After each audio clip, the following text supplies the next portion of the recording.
प्यारे देशवासियों, मैं राजीव सक्सेना P3 भारत की ओर से आपका स्वागत करता हूं।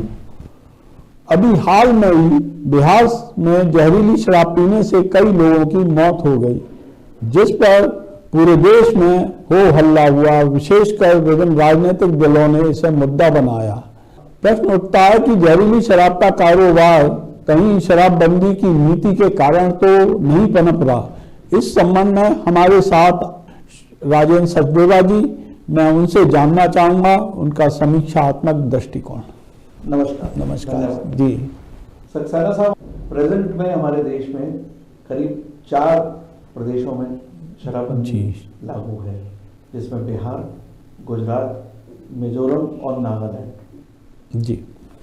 इस 4 राज्यों में शराबबंदी के साथ साथ कई राज्यों द्वारा पहले लागू करने की कोशिश की गई, लेकिन उनमें ज्यादातर राज्यों ने वापस ले लिया है। प्रश्न ये उठता है कि जो रिसेंट केस हुआ बिहार में जहरीली शराब का, तो उसमें लोगों की मौत हुई है।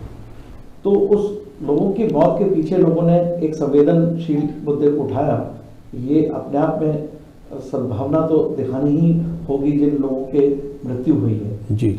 लेकिन इस ऐसी स्थिति में बार बार ये प्रश्न उठते हैं कि ये क्यों, किस वजह से होता रहा है। मेरी जहां तक सोच है कि शराबबंदी अगर सामाजिक दृष्टिकोण से देखा जाए और तो उस सामाजिक दृष्टिकोण से आप आज के युग में किसी व्यक्ति पर किसी भी चीज का प्रतिबंध, जहां तक कंजम्पशन का सवाल है, आप कानून के जरिए पूरी तरह से लागू करा नहीं पाएंगे जी। अगर आपने कंपैरिजन किया हो तो एक इंटरनेट तक अगर कुछ दिन के लिए बंद कर दिया जाता है तो उसके बाद भी लोग उसकी लिए आलोचना करते हैं।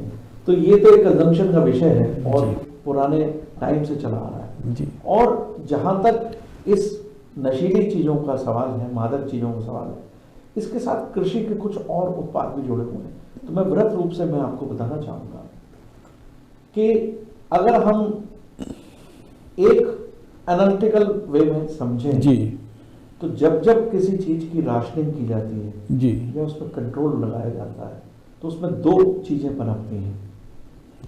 एक तो उसमें जब, क्योंकि उसमें राशनिंग है तो उसमें इंस्पेक्टर राज बढ़ता है, और इसके साथ साथ फिर अनैतिक रूप से उसका कारोबार शुरू होता है। बिल्कुल।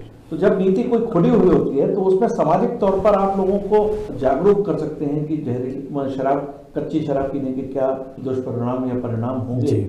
लेकिन अगर आप शराबबंदी इतनी बड़ी जनसंख्या के साथ लगा दें, और इसमें एक इम्पॉर्टेंट मुद्दा यह है कि ये एक नेशनल पॉलिसी नहीं है जी।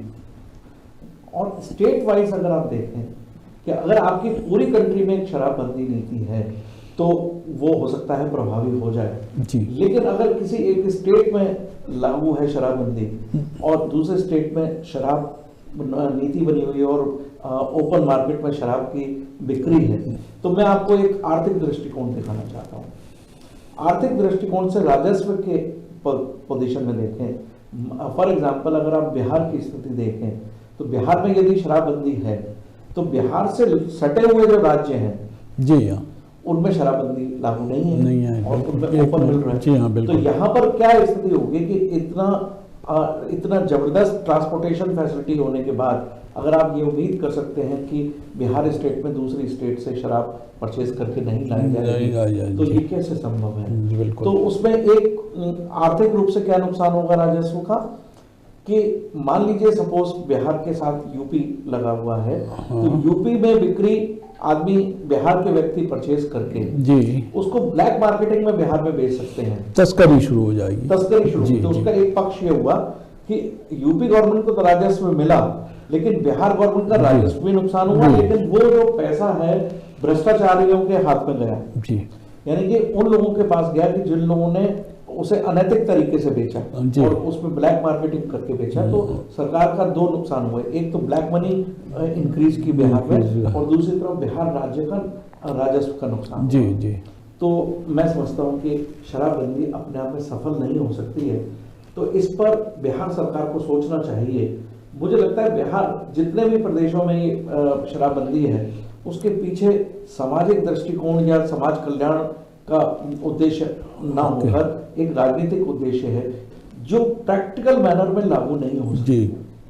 इसके साथ मैं एक और मुद्दा आप सबके सामने उठाना चाहता हूँ। जी। अभी हाल ही में आपने देखा कि बिहार के मुख्यमंत्री ने मुआवजा देने से इनकार किया, तो इसमें कई लोगों ने संवेदनहीनता की बात कही। जी।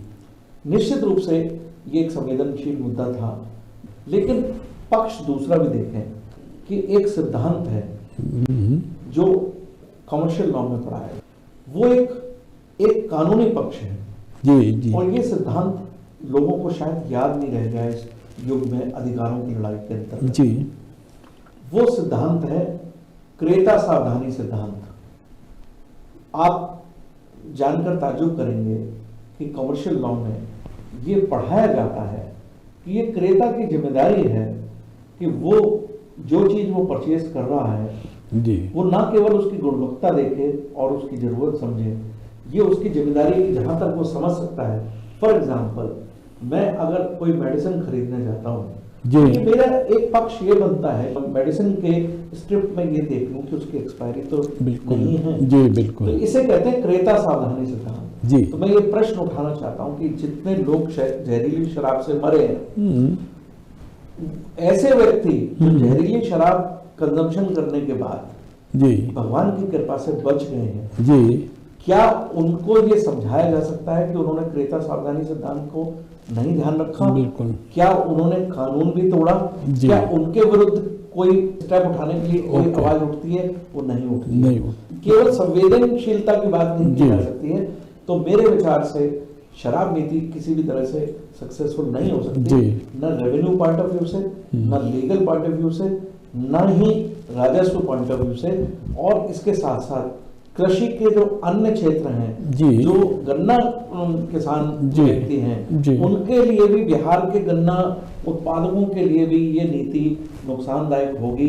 तो मुझे ऐसा लगता है कि बिहार की सरकार को शराबबंदी को कानूनी दायरे के हिसाब से, सामाजिक परिवेश को देखते हुए और आर्थिक परिवेश को देखकर इसकी समीक्षात्मक अध्ययन करना चाहिए और शराबबंदी वापस लेनी चाहिए। धन्यवाद सचदेवा जी, आपने बहुत महत्वपूर्ण पक्ष जनता के सामने लाए, सरकार के सामने लाए, निश्चित रूप से महत्वपूर्ण है। शीघ्र ही हम किसी अन्य विषय पर, सामाजिक विषय पर आपसे चर्चा करेंगे। धन्यवाद।